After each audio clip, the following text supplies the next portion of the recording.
নমস্কার বন্ধুরা, চলে এলাম আবার রাতের ডিনার নিয়ে, নতুন রান্না নিয়ে।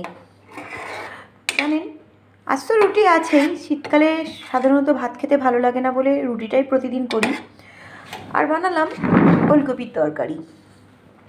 কড়াইশুঁটি, আদা বাটা, জিরে বাটা, টমেটো দিয়ে বানালাম ওলকপির তরকারি। আর জানেন, আজ বানালাম একটু খেজুর গুড়ের সিমাই। এই দেখুন,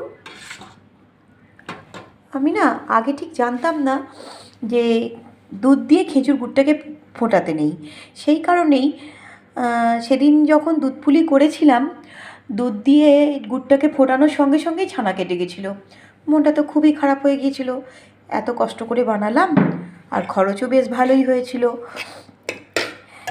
খারাপ হয়ে গেল পিঠেটা, মনটাও খারাপ হয়ে গেল। মাকে বললাম, মা তখন শিখিয়ে দিল যে যখন গুড়ের কিছু বানাবি তখন দুধটাকে নিচে নামিয়ে আলাদা করে গুড়টা মেশাবি। আজ তাই করলাম মায়ের পরামর্শ মতো। দেখুন, আজ কিন্তু ছানা কাটেনি। আর পায়েসটা দেখতেও কি সুন্দর হয়েছে, একটু সামনে থেকে আপনাদের দেখাই। ভালো হয়েছে না বন্ধুরা? আর যদি ভালো লাগে তাহলে প্লিজ একটু লাইক, কমেন্ট, শেয়ার করে দেবেন। শুভরাত্রি, এখন টাটা। আসছি পরের কোনো ভিডিও নিয়ে কাল।